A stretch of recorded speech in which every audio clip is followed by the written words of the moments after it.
ngasi sandukjariba thoramasi Diamond Radio na sandukjaba Crime Reports.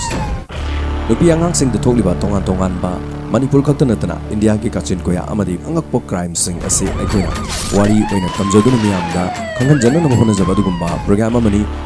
Crime Reports. अहनबमक्ता the diamond radio channel असगी crime reports थोरमसी बुताबिरिबा सिंगु James हेगुरजमना तरामना उक्चबगा लोइनना ताबिरिबा खुदिमफु खुरुमजरी ngasi mu puduna laksari crime reports ke humdraga mari subugi tangkak asigi makhada humdraga manga suba tangkak ta mamang da koina lijakre wasim kauba mioi amana mahaki manau nupa Imran kauba amagi nupi Nilofer bu yumda wari sanasi haiduna kauraba matungda low sinaduna mioi aniga loinana mahakpu imung aduda makhori metuna halaba matungda masada thongba pirol sing punumak lawthoklaga siraba matungda Nilofer bu mahaki hek mataina ikai khumnaba manghan biki Imran gi nupi asina halaktaba matamda imungda yamna matam sangna maichak khangduna leki adubu khangjanadaba saduna wasim hariba mi asina thodok asida thiba yausinaba amadi police complaint tawbasing kayamarum honaduna amadi lambida urami amadi train gi station amadasu nupa amaga chalawi haiba wafamna singba seran turanba pau kayamarum tamsinduna kungang asida chatpa asi manau nupa yaningdana chatpa tarakhi asumna wari asigi makha tarakpada khungangda chatkadaba adugi nongma watlingaida wasimna mahaki chagi dukan aduda phamdunu leiringai matamda Nadim mihat asida yaukiba wasingmi mamanaba lakhi amade mahang haiki nangdi yam nungairene mi ama so hatwe ekoi bu chena le hauju police na ekoi khangdri adubu khangloi haninga su leiti nang ne ekoi da paisa phangani nupi ma hatsi haibu wafam se karigi damukta nang na ekoi da hodupuno ekoi bu karigi damukta nang na kholai oi seasonabno ba wafam se yam sengna haram nangna mafam ase thaduktuna chakkibadi irailai adugane aina police ta takthoklabadi nang so phabo oiro ai so phabo oiro ai su yamna nuaite nangi thongse yamna pende karigi damak tang nangna haibade khoni yaruri bano haibase ai ngasi su yamna ningdon pomebani hayu wasim karigi no nangna nangi nanaw nu pidu halibasi karigi no ba nahandagi hangbo matamda su nang thinungai na khumde adu nang chatkadorubani no wafam se hojiti hairamda biyara as yare banadim nangwa dai kayara hana haire marum ama leibagini kanana mataina bu manau nupi kanana haninga doino halibudu maram leidina halini nangna na chin kangthogadi nang so wa batare nang owa taningbro as nang ji pura nang wakhan je nang ji pikpa mini pharese ai haige taro aduga nang wari asi taraba matungna masigi makha tarakpadade engonda makha tana wa hangba yaruko se taro nongma matam amade khoi Munisgan hariba Merut ki mafam Uttar Pradesh ki mafam asida aikoi gi khungang amada ekoi yamna nungaina leram aigi naunu pana cycle sembe yawi aisu yum amadegi amada migi thabak thiduna chale ima amadi baba akoi punna akoi gi chemaga yam nungaina khoi hingi Imrana cycle sembe yawu mafam aduda yam tattana madugi kaithel mapa aduda hangat handa Nilofer haiba nupi asina aigi naunu pa bu ngahulami aigi naunu pa Imrana Nilofer bu ngaujaki masigi matungda nongma mahana thabak suringai matamda Nilofer na dukan adugi mamangda lakhi matam aduda aigi naunu pa Imrana mahana cycle semba yauriba dukan adugi mapuda hairaba matungda Nilofer gi matung asum inarakpana Nilofer gi mayum yauki makoi ani na hana lemnaki madudi makoi ni gi nungsinabasi makoi gi mapada haidoktuna makoi ani luhongjarage wafam asinang aigi babada hairu law haiba wafam si Nilofer na haibadagi numit aduda aduma Nilofer gi yumda Imrana changlaklami tanja aduda Nilofer gi mapana ai Imran nang di kadai chaluino akoi sida sum lairo nang mo kadai chalubuno chasajan ai sum thabam chalubani ada changjarakpani ado I wafam amta so hodok chagena kari wafam no noi baba na kari harake akoi baba gi wanate chasajan ai Nilofer siamna nungsi ai Nilofer ga lohongba pami kari nang Nilofer ga lohongba pami ba nang nasana nang gi jatu nang khangdro nangi jatu karamba janu haibadu nang nasana khandraba tanja aduda Nilofer gi mabung se thololami oi nangi siya khoi jamu sitabai wara na khoi gum jat ane mami ne khoi gum mari leina ba yade si khangdro nang na han makai khoi saida phupa lai si nang khoi gi sanu pis nang phatta ba miyang yeng ni na nang hatoro nang halura nang nati ai ta sengna Nilofer bu nungsibani akhoina jat nemaga kari torugi haujibu jak anemba awang ba haiba leiribro nungsina ba haiba si thamoi ani gi mari gi wani amana amarbu yanarabadi dharma gi wadi kaisu leitena ei nang aikhoina khut tharak tringida mafam asde gyam thuna chok chalo asum na ma yum adudagi tantoroki masigi makha tarakpada Nilofer gi mapa amadi mabungna laktuna Imrangi mapada makoigi masa asi lam hele waro u haiduna makoina yam thina nganglami Nilofargi mapa amadi mabungna laktuna Laikai aduda makoina ngangba sakpa aduda khungang aduda mathang wafam asi mathang asum popthokkiramni Masigi matungdagi khungang aduda mina yamna nongnakkirami Nilofargi mabung amadi mapana makoibu yamna usittana mafam aduda kihallamba adugidamaktasu Wasim amadi Wasimgi mapana yamna nungaikiramdi Asumna wari sing asi Wasimna tamlami Makha tarakpada Wasimna haiki Nadim Tawdok adugi matungda Imranbu ekhoina yamna nithijana waraki amadi mahaksu Nilofarga lapthoknaba adumak pamlaki matam khara lerga makhoini paw mu phonaki Nilofarna nongma ihing ama ekhoi khanghandana Imranbu kokthoki asumna makhoi ani yum thadoktuna chenkhirami khungang asida wa lawnaki atonba jat amaga awangba thakki jatki nupi amaga chenkhre haiba wafam asida Nilofargi mapa amadi mabung laki amadi ekhoi bi yum aduda laktuna Nilofargi mapa amadi mabungna ekhoi bu yamna thina leikai miyam mamangda ngangki Nilofargi mapana haiki oi matam chana nakhoida nachado khoina waraknabagi dam haiba natro karigi damukta noba nakhoida khoina warakna nakhoigi nachana padun ichanopi puruga chakhiba simram karigi noba athuba matamda nakhoina ne yamna thuna thiraga khoigi chanopi Nilofar khoi khota pigidamni kariguma masidi yadaba tarabadi nakhoigi na thakta khoina torokdo yengu khungang asida nakhoi atonba jani haiba chi nakhoi khangiba natraiba noi mangai rene ha atonba nakhoina awangba jati ga chamnaraga noi awangba jati olani siro nakhoigi nakok adu kadai da lebageba asumna yamna thina Wasim amadi mahakki mapada ngang saklami haiduna Wasimna wafam asi nadimda tamkirami Wasimna makha taraki ekhoi khumpam khangkide adubu masina suloiramde thawdok asigi numit kharani leraba matungda khungang aduda mipam khudimang nai khoibu yamna thina ngangnaki achauba jati ga tinaningba atonba jati se yengo haiduna ekhoi lakpa matamda lambi da noknarami ekhoi gi imung asi khungang aduna inthokpirami nongmagi thabaksu suduna hingjaba ekhoi gi punsi thabak supam amata laikai khungang aduda kana amatana ekhoi lakpa matamda thabak piu haiba yakhi imung aduda ekhoi taseng hingba yamna waki Imran asu nongmata Nilofar puduna chen khraba matungda ekhoi mafam asida lei ekhoi asumna tawre haiba wafam se karigum amata khangkidi yumda lehoriba ima baba gi su khankidi mahakki damak matam punamakta khanduna lerakhiba mayamba eibusu aigi ithanungda chawrokhiba mahakpusu mayamani haiduna nongmata bahana ningsingbirakti asumne khu yamna waki matam khara hoki hingdabadi yade laikai ne inthokpiraba ekhoi hingnanabagi honabada chaba thakpa phawba asumak wasilaklami mamaida mafam asida leiba yaraktaduna ekhoi thabak thiba Mumbai tana chatki mafam aduda cha yonduna yamna wana kharga phanglakpa paisa duna ima baba da thaduna ima baba bu su hingnanabagi dama amadi aigi imung manung su mafam asida hingnanabagi dama yamna wana honaraki marak asida ekhoi gi ningol amakhak yaugjabi ekhoi gi che sisu Mumbai gi mafam asida luhongduna leiki asumna pibam khara pharakpa matam nongma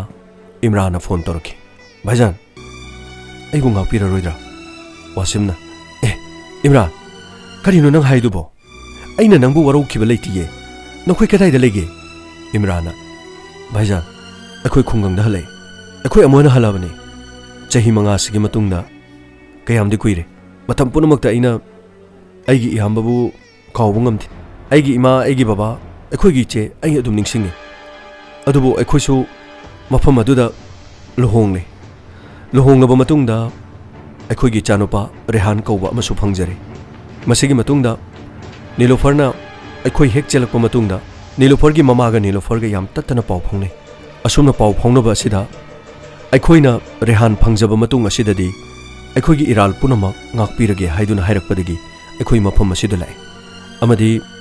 makhoi gi ima baba da khoi bor ni jare ekhoi bu ngakpikre baijan Wasimna aduk amna chawba thodok ama thokraba se ai haige ai nangonda karisu saukiba mata leiti nangde aigi irem khakni aigi inauni aine yada jagadaba khudima nangbu pijaduna nangbu aigi tambak ta chawna na ba yolokpane karigi damakta no afam sing adu nangna ingonda thengna tamliba karigino Imrana bhaijan ai bhaijan dai haiba ngamdabagini aina lankhiba singdo ngakpiu ko ado akhoi su mafam asida thabo inkhang amata sufam leiti yarabadi mafam aduda Nilofar ga iga laglaga akhoi thabak thigi bhaijan ma ting khara pangbiu matam aduda Wasimna Imran masi Mumbai ni thabak thiba haibasi hektamak yabadi nati ꯑꯗꯨꯕꯨ ꯐꯔꯦ ꯑꯩꯅꯁꯨ ꯑꯩꯒꯤ ꯌꯨꯝ ꯃꯐꯝ ꯑꯁꯤꯗ ꯁꯦꯝꯈꯤꯕꯒꯨꯝ ꯅꯪꯒꯤꯁꯨ ꯅꯪꯒꯤ ꯌꯨꯝ ꯁꯦꯝꯒꯠꯄ ꯇꯥꯕꯅꯤꯗꯅ ꯐꯔꯦ ꯐꯔꯦ ꯅꯪ ꯀꯔꯤ ꯅꯨꯃꯤꯠꯇ ꯂꯥꯛꯀꯦ ꯍꯥꯏꯅꯣ ꯑꯗꯨ ꯏꯃꯥ ꯕꯕꯥꯗ ꯍꯥꯏꯔꯒ ꯅꯪ ꯂꯥꯛꯑꯣ ꯑꯩ ꯃꯐꯝ ꯑꯁꯤꯗ ꯉꯥꯏꯔꯝꯒꯦ ꯋꯥꯔꯤ ꯑꯁꯤ ꯋꯥꯁꯤꯝꯅ ꯅꯗꯤꯝꯗ ꯇꯝꯈꯤꯔꯝꯃꯤ ꯑꯗꯨꯒ ꯅꯗꯤꯝꯅ ꯑꯃꯨꯛ ꯍꯥꯏꯔꯛꯈꯤ ꯊꯣꯛꯈꯤꯕ ꯊꯧꯗꯣꯛ ꯑꯗꯨꯗ ꯏꯃꯨꯡ ꯑꯗꯨꯒꯤ ꯅꯨꯡꯁꯤꯅꯗꯕ ꯀꯌꯥꯃꯔꯨꯝ ꯊꯣꯛꯈ꯭ꯔꯒꯁꯨ ꯅꯅꯥꯎꯅꯨꯄꯤ ꯑꯃꯗꯤ ꯅꯅꯥꯎꯅꯨꯄꯥꯅ ꯌꯨꯝꯗ ꯍꯜꯂꯛꯄ ꯃꯇꯝꯗꯨꯗꯗꯤ ꯀꯔꯤꯁꯨ ꯂꯩꯇ꯭ꯔꯦꯅ ꯅꯪꯅ ꯃꯈꯣꯏꯕꯨ ꯉꯥꯛꯄꯤꯕ ꯌꯥꯗ꯭ꯔꯕ ꯅꯈꯣꯏꯕꯨ ꯃꯇꯝ ꯈꯔ ꯏꯀꯥꯏꯕ ꯄꯤꯈꯤ ꯍꯥꯏꯗꯅ ꯅꯪꯅ ꯅꯅꯥꯎꯅꯨꯄꯤꯕꯨ ꯍꯥꯠꯄ ꯍꯥꯏꯕꯁꯤꯕꯨ ꯆꯨꯝꯕ꯭ꯔꯅꯦ ꯋꯥꯁꯤꯝ ꯅꯪꯒꯤ ꯋꯥꯁꯤꯗꯤ ꯂꯧꯕ ꯌꯥꯗꯕ ꯋꯥꯅꯤꯗ ꯃꯇꯝ ꯑꯗꯨꯗ ꯋꯥꯁꯤꯝꯅ ꯍꯥꯏꯔꯛꯈꯤ ꯑꯩ ꯇꯁꯦꯡꯅꯃꯛ ꯌꯥꯝꯅ ꯀꯥꯎꯅꯕ ꯍꯣꯠꯅꯈꯤ ꯑꯗꯨꯕꯨ ꯑꯩꯒꯤ ꯏꯅꯥꯎꯅꯨꯄꯤ ꯅꯤꯂꯣꯐꯔ ꯍꯦꯛ ꯎꯕ ꯃꯇꯝꯗ ꯑꯩꯈꯣꯏꯅ ꯋꯥꯈꯤꯕ ꯈꯥꯡꯈꯤꯕ ꯆꯍꯤ 5 ꯑꯩꯈꯣꯏꯅ ꯗꯁꯥ ꯃꯌꯥꯝ ꯇꯥꯛꯈꯤꯕ ꯈꯨꯡꯒꯪꯒꯤ ꯃꯤꯌꯥꯝ ꯑꯗꯨꯒꯤ ꯃꯃꯥꯡꯗ ꯑꯩꯈꯣꯏꯅ ꯆꯣꯞꯈꯤꯕ ꯑꯩꯈꯣꯏꯅ ꯆꯔꯥ ꯍꯦꯟꯈꯤꯕ ꯑꯩꯈꯣꯏꯅ ꯋꯥꯅ ꯂꯦꯟꯈꯤꯕꯁꯤꯡ ꯑꯗꯣ ꯑꯩ ꯀꯥꯎꯕ ꯉꯝꯗꯦꯅꯦ ꯅꯗꯤꯝ ꯑꯩꯈꯣꯏꯅ ꯉꯁꯤ ꯐꯥꯎꯕ ꯌꯨꯝꯗ ꯂꯩꯕ ꯉꯝꯗ꯭ꯔꯤꯕꯁꯦ ꯃꯍꯥꯛꯀꯤ ꯅꯨꯄꯤꯅ ꯁꯤꯟꯈꯤꯕꯅꯤ ꯑꯩꯒꯤ ꯏꯃꯥꯒ ꯕꯕꯥꯒ ꯑꯩꯈꯣꯏꯒ ꯂꯩꯃꯤꯟꯅꯕ ꯐꯪꯗ꯭ꯔꯤꯕꯁꯤꯁꯨ ꯅꯤꯂꯣꯐꯔꯅ ꯁꯤꯟꯈꯤꯕꯅꯤꯅꯦ ꯅꯗꯤꯝ ꯃꯥꯒꯤ ꯃꯁꯛ ꯎꯔꯒ ꯅꯨꯡꯁꯤꯕꯗꯤ ꯍꯥꯏꯔꯨꯅꯨ ꯑꯩ ꯅꯨꯡꯁꯤꯕ ꯉꯝꯗꯦꯅꯦ ꯃꯍꯥꯛꯅ ꯑꯩꯈꯣꯏꯗꯤ ꯑꯆꯧꯕ ꯖꯥꯇꯤꯅꯤ ꯍꯥꯏꯕ ꯑꯗꯨꯃꯛ ꯄꯣꯡꯉꯤ ꯃꯁꯤꯗꯁꯨ ꯅꯠꯇꯅ ꯃꯐꯝ ꯑꯁꯤꯗ ꯂꯥꯛꯂꯕ ꯐꯥꯎꯕꯗ ꯑꯩꯈꯣꯏꯕꯨ ꯃꯍꯥꯛꯀꯤ ꯃꯇꯩꯅꯤ ꯍꯥꯏꯅ ꯈꯟꯕ ꯈꯛꯇꯅꯤ ꯃꯥꯒꯤ ꯃꯊꯃꯣꯏꯗꯗꯤ ꯑꯩꯈꯣꯏ ꯑꯆꯧꯕ ꯖꯥꯇꯤꯒꯤ ꯃꯤꯅꯤ ꯍꯥꯏꯗꯨꯅ ꯃꯇꯝ ꯄꯨꯝꯅꯃꯛꯇ ꯃꯥꯒꯤ ꯉꯛꯆꯥꯎ ꯊꯦꯛꯄꯒꯤ ꯃꯑꯣꯡ ꯑꯃ ꯂꯩꯅꯦ ꯅꯗꯤꯝ ꯅꯪꯕꯣ ꯅꯣꯡꯃ ꯃꯐꯝ ꯑꯁꯤꯗ ꯂꯩꯔꯕ ꯃꯇꯨꯡꯗ ꯃꯥꯒꯤ ꯃꯔꯝꯆꯠ ꯑꯁꯤ ꯃꯑꯣꯡ ꯑꯃꯅꯤ ꯍꯥꯏꯗꯨꯅ ꯑꯩꯅ ꯑꯩꯒꯤ ꯏꯅꯥꯎꯅꯨꯄꯥ ꯏꯝꯔꯥꯟꯗ ꯇꯝꯈꯤ ꯏꯝꯔꯥꯟꯅ ꯆꯠꯊꯣꯛꯈ꯭ꯔꯕꯗ ꯃꯍꯥꯛꯀꯤ ꯑꯄꯥꯝꯕ ꯍꯦꯛ ꯇꯧꯏ ꯅꯨꯄꯥ ꯈꯔꯒ ꯑꯔꯣꯟꯕ ꯂꯝꯆꯠ ꯆꯠꯂꯤ ꯍꯥꯏꯕꯅꯆꯤꯡꯕꯁꯦ ꯑꯩꯅ ꯑꯩꯒꯤ ꯏꯅꯥꯎꯅꯨꯄꯥꯗ ꯑꯩꯅ ꯍꯥꯏꯖꯤꯜꯂꯤ ꯑꯗꯨꯕꯨ ꯏꯅꯥꯎꯅꯨꯄꯥꯅ ꯋꯥꯐꯝ ꯑꯁꯤ ꯊꯥꯖꯗꯦ ꯃꯁꯤꯒꯤ ꯃꯈꯥ ꯇꯥꯔꯛꯄꯗ ꯏꯝꯔꯥꯟꯅ ꯅꯣꯡꯃ ꯅꯤꯂꯣꯐꯔꯗ ꯅꯪ ꯉꯁꯤ ꯀꯔꯥꯏ ꯆꯠꯀꯦ ꯑꯩ ꯀꯩꯁꯨ ꯆꯠꯇꯦꯅ ꯌꯨꯝꯗ ꯑꯗꯨꯝ ꯂꯩ ꯑꯉꯥꯡ ꯁꯦꯟꯅꯗꯅ ꯑꯗꯨꯝ ꯂꯩ ꯀꯩꯗꯧꯔꯒꯦ ꯑꯁꯨꯝ ꯍꯪꯕꯅꯦ ꯑꯩ ꯆꯠꯊꯣꯛꯈ꯭ꯔꯕ ꯃꯇꯨꯡꯗ ꯅꯪ ꯌꯨꯝꯁꯤꯗꯒꯤ ꯍꯦꯛ ꯆꯠꯊꯣꯛꯑꯦ ꯍꯥꯏꯕ ꯄꯥꯎ ꯑꯃ ꯇꯥꯏ ꯃꯁꯤ ꯆꯨꯝꯕ꯭ꯔꯣ ꯏꯝꯔꯥꯟ ꯑꯩꯅ ꯅꯪ ꯅꯨꯡꯁꯤꯕꯒꯤꯗꯃꯛ ꯑꯩꯅ ꯑꯩꯒꯤ ꯌꯨꯝ ꯊꯥꯗꯣꯛꯑꯒ ꯂꯥꯛꯏ ꯑꯩꯒꯤ ꯏꯕꯨꯡ ꯏꯃꯥ ꯏꯄꯥ ꯊꯥꯗꯣꯛꯇꯨꯅ ꯆꯦꯜꯂꯒ ꯆꯍꯤ 5 ꯂꯩꯔꯨꯕꯅꯤ ꯃꯁꯤ ꯄꯨꯝꯅꯃꯛꯁꯦ ꯅꯪꯕꯨ ꯅꯨꯡꯁꯤꯕꯒꯤꯅꯤ ꯑꯩꯅ ꯑꯆꯧꯕ ꯖꯥꯇꯤ ꯑꯃ ꯄꯣꯛꯂꯕꯁꯨ ꯅꯪꯅ ꯑꯇꯣꯟꯕ ꯖꯥꯇꯤ ꯑꯃ ꯑꯣꯏꯔꯕꯁꯨ ꯃꯗꯨꯒꯤ ꯋꯥꯐꯝꯗꯣ ꯑꯩꯉꯣꯟꯗ ꯂꯩꯇꯕꯅꯤ ꯅꯪꯉꯣꯟꯗ ꯀꯅꯥꯅ ꯍꯥꯏꯔꯤꯅꯣ ꯏꯕꯥꯅꯤꯅ ꯅꯨꯡꯁꯤꯅ ꯂꯩꯕ ꯑꯁꯤꯗ ꯀꯜꯂꯛꯄ ꯃꯤ ꯌꯥꯎꯕꯗꯒꯤ ꯍꯥꯏꯔꯤꯕ ꯅꯠꯇ꯭ꯔꯕ ꯃꯗꯨꯒꯤ ꯋꯥꯐꯝꯗꯨ ꯇꯥꯔꯒ ꯅꯪ ꯊꯥꯖꯔꯤꯔꯣ ꯁꯤ ꯍꯥꯏꯌꯨ ꯀꯅꯥꯅ ꯍꯥꯏꯕꯅꯣ ꯋꯥꯐꯝ ꯑꯗꯨ ꯈꯛꯇ ꯑꯩꯉꯣꯟꯗ ꯍꯥꯏꯕꯤꯌꯨ ꯋꯥꯐꯝꯁꯦ ꯀꯅꯥꯅ ꯍꯥꯏꯕꯅꯣꯕ ꯌꯥꯔꯦ ꯅꯤꯂꯣꯐꯔ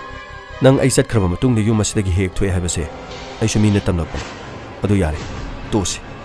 ꯉꯁꯤꯗꯤ ꯇꯣꯛꯄ ꯁꯨꯡꯌꯥ ꯌꯥꯔꯣꯏ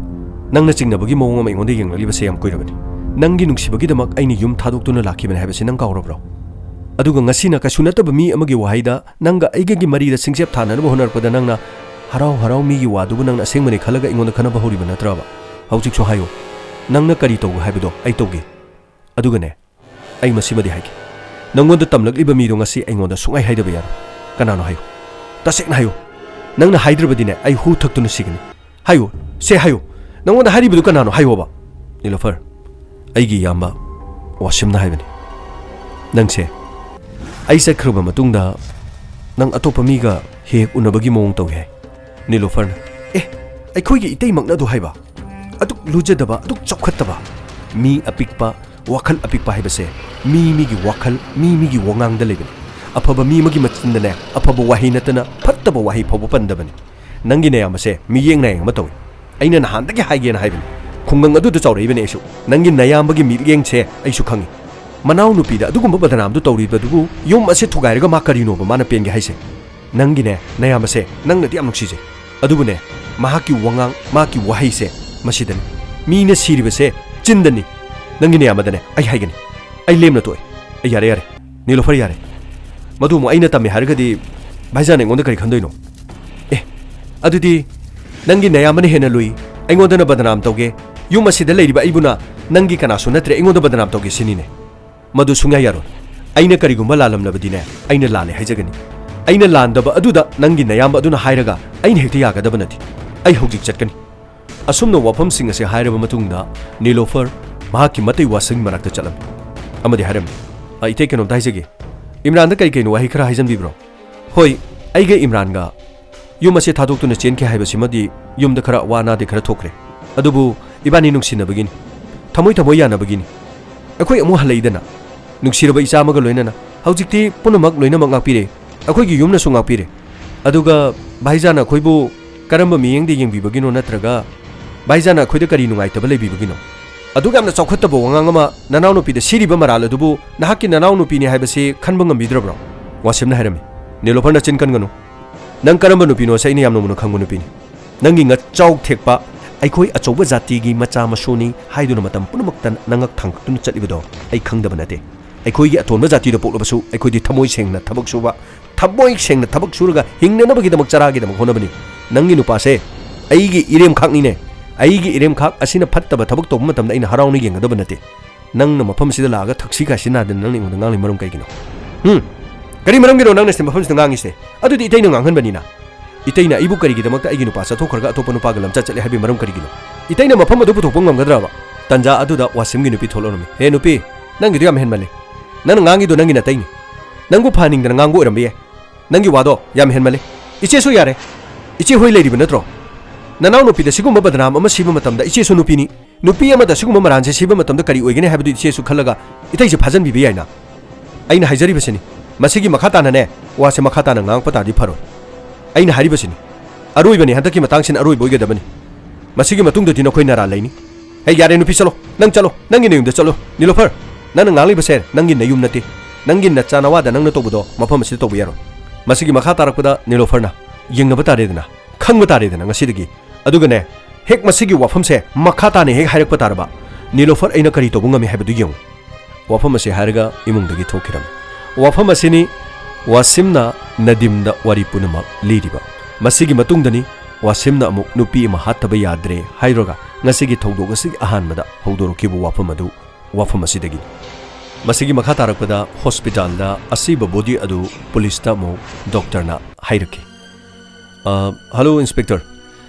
asiba ma leiri basi masi matam kuisilagle adu yaragadi masi khoi dispose tongna ba tawsi kanaguma claim amata toroktragadi adu mafam masi thambasi khitang pharak tare police na mo hairaki doctor matam khajitanga ngaibiu hojik phawba body se claim to bulakti ekhoina khanbada asiba haksang si matam kuina pathana lekiba duda postmortem sida khoi kariguma khara chayena ba leiram gadra haibase kitang akhoina chingnaba ma leire maramde asuk kuina leirabo phawbuda chahi nifu dagi ne chahi nifu manga dagi nifu tare phawbugi lenga asida leiba mi amatana claim tawdribase soidana maki chahi je chena ramgada mali doctor gi mota kari lege matamadu da doctor na rake achumbo wafam ne mase akhoina asiba se hena sokchan gi basina akhoina pi gi report se kitang lanabugumba mamale adu ai kanom ta haijege doctor amagi maming amata pau pizarake aduga doctor si amna siguma postmortem gi thabak asida di maming amna leiraba aduguma akhoi senior doctor ma khang mangonda amuktang akhoi body si re-examine tongna bagi khudong chabam tang lawraga body si am thuna claim tongna bo honaba amadu akhoi su mating pangjagi matamadu da police inspector na haik yamna nungai bo pawni doctor soidena maki postmortem se akhoi re-examine tongna bagi tawsi asumna postmortem adu re-examine tawrami amadi yamna haitoi singthoiraba senior doctor amana yamna kopna amuk hanna asiba chang adu yengsinki amadi postmortem tawriba doctor aduna amuk police ta phone torki asiba ama naungna amuk khoi re-examine tawba du tasengna maki mahaki chahi du chena boiramne sahi je sumna tangi kunmari kunmanga gi leng oigani aduga mahaki masase july gi tang manga da mahak si leitabane aduba hojikti tha manga rom phare tha manga rom asida kanagum amatana claim tor tribasi sahi si onabana soidin oiramani yaragadi sahi se amuk tang khangjanbiyo matamadu da police aduna yam nungai jare doctor soidin maki asiba se claim tawba laglagani haibagi thajaba leire akhoi yamna kupna mukti yengsinjage wafam se haikiram masigi makha tarakpada police officer amana mahaki makha da leba police officer ataiga wa khanakirami july gi tang manga da siriba asiba sina hojik november gi tang taraga mari manga fawba sida leisilakaba aduragadi sahi kunga mari fawbagi akhoi police station singda nupi mangki haibagi report si akhoi nongna kupna amuk thijanba tabani asumna yamna kupna thijanba matamda july tang manga gi matungdagi kana chahi kun manga rom surbi nupi ama mangki haiduna thirambage haibasigi matangda phakalakpa hoki masidagi makhoina khangki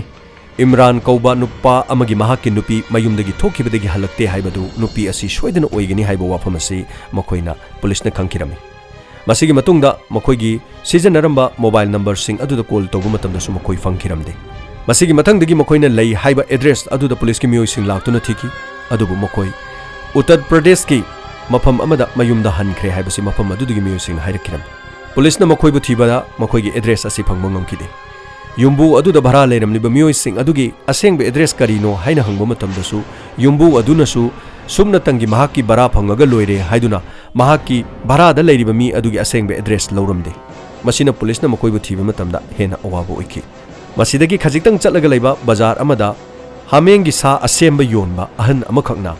मखोइगी मरमदा Munna खंगलमी मरमदी मखोइना इंसांग लेबा लाकु मतमदा मखोइ मुनिसगन उत्तर प्रदेश मेरुतगिनी हाइबा असि खंगबा ngamखि मसिगी मखा तारकपदा पुलिसना उत्तर प्रदेश की मुनिसगन मेरुत लाखिरमी अमदी मखोइबु खुंगुल लिबा होखि असुमना खुंगुल लिरकपा मतमदा इमुंग अदु फंगिरमी अमदी पुलिसना हाइखि मतम अदुदा नखोइना थिरिबा नुपि अदु मदुगा खजिक्तंग मानबा असिबा अमा फंगले असिबा हक्सांग असि नखोइना लाक्तुना मसक ताकलबा यागनी हाइबा पुलिस की वाफम हाइरमी करिगुम्बा अथुबा मतमदा सक ताकपा लाक्त्रगदी हक्सांग असि डिस्पोज तौरगनी हाइबा फावबा हाइरमी मसिगी मखा तारकपदा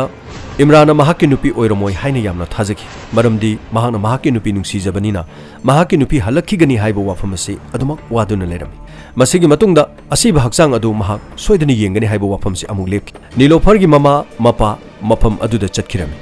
अमदी असिबा हक्सांग अदु येंखिरमी असिबा हक्सांग अदु येंगबा मतमदा का हेना सोक्चिलंबा मरमना इमरान महाकी नुपीनी हाइबसे खंगबा ngamlamde अदुबु नीलोफरगी मखोंगी खुबोम अमदा लेरिबा दाग अमदा नीलोफरगी ममाना महाकी मचानुपी नीलोफरनी हाइना कपचरखि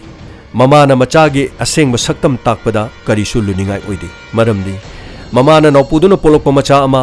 ममागी मतंबाक्ता सानजरक्तुना चौजरखिबा मचा अमगी सक्तम ममाना ताकपा हाइबसी यामना अराइबा अमनि असुमना नीलोफरनी हाइना खंगबा मतम अदुदा यामना कपचखिरमी मसिगी मखा तारकपदा पुलिसना असिबा सिगी मसागी ये थंगबा खोंगी खोंसा अमदा सिरंबा खुदोप अमखक्सु उलमी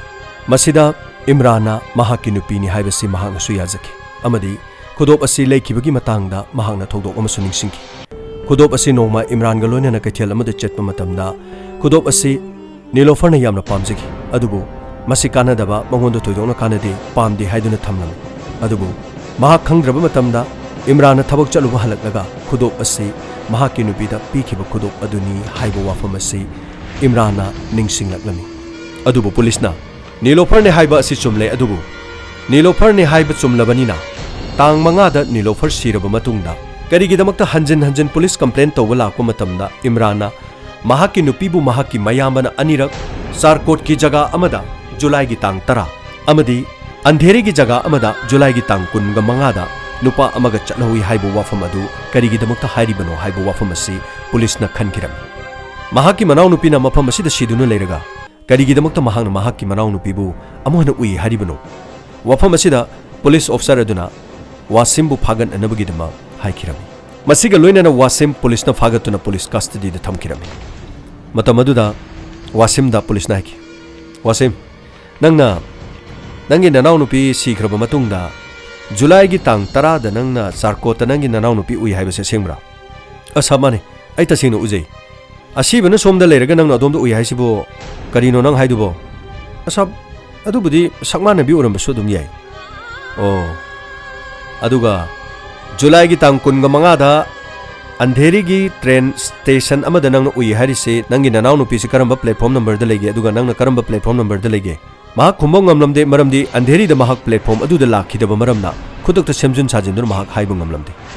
मतम अदुदा महाक नाइखि आई मतम कुइरबनिनो कावरे साब हुजिकति था मंगा फारमनिना आइसु कावरे साब ओ तसेंगना कावरिब्रा अदुगा मिहात पा असिदा नंगना नंग सरुक यादुना मिहात असि नंगना चथरिबनि हाइबसि अखोइना खल्लदुबे मरम कइगिनो नते नते साब आइगी नाउ नुपीबा इना कमाय हातुइनो साब अदुदी लाना खंबिगनो साब आइसु थिबा यावजरिनि याम चचरिबनि अदु नंग हाइरिबा अंधेरी की ट्रेन स्टेशन सिदा नंग लाक्ति लामिको साब आई लाक्सरमी नुपा अमग मा चटखिबनि अदुगा आई प्लेटफॉर्म नंबर ति कावरे ओके प्लेटफॉर्म नंबर सिदा कावरे हाइरबनिना सिदा लेरे सिगी कैसेट सिदा नंगना अदु वादो हाइरकनेना